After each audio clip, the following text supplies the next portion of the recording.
Diqqat, barcha pensionerlar 1-oktyabrdan tayyor turing.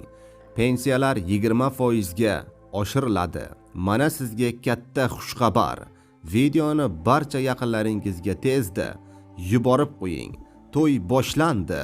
Assalomu alaykum, hurmatli tomoshabinlar. Kanalimizga xush kelibsiz.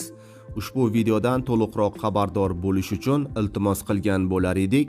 Videoni o'tkazib yubormasdan oxirigacha ko'ring va ko'rish davomida like tugmachasini bosib qo'ying. Kanalimizga obuna bo'lib qo'yishni ham unutmang. Siz shu orqali bizning kichik mehnatimizni qadrlagan bo'lasiz.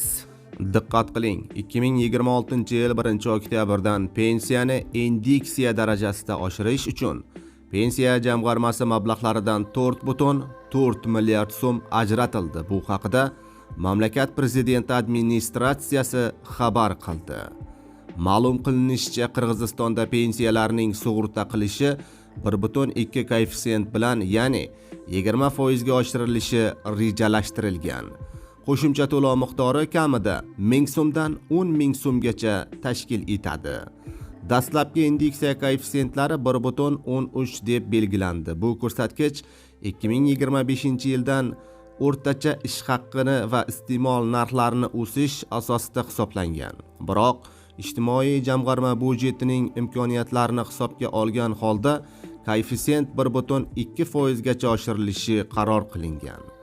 Indeksiyadan keyin Qirg'izistonda o'rtacha pensiya miqdori 12.898 so'mga yetadi. Qirg'iziston pensionerlari o'rtacha hisobda hozirda to'lovga qo'shimcha 1753 so'm oladi. Bu amaldagi pensiya miqdoriga nisbatan qariyb 16% ga o'sganini anglatadi. Dastlabki hisob-kitoblarga ko'ra 2026-yil 1-oktyabrga kelib Qirg'izistonda pensionerlarning soni 832.000 nafarni tashkil etadi. Eslatib o'tamiz, avvalroq O'zbekiston Oliy Majlis Senatining 18-yalpi majlisida 30 yildan ortiq xizmat qilgan harbiy xizmatchilarning pensiyalarini hisoblashning eng yuqori miqdori 75% dan 100% ga oshirilishi nazarda tutuvchi harbiy xizmatchilarning, xodimlarning va ularning oila a'zolarining davlat pensiya ta'minoti to'g'risidagi qonuni qabul qilingandi, deyiladi xabarda.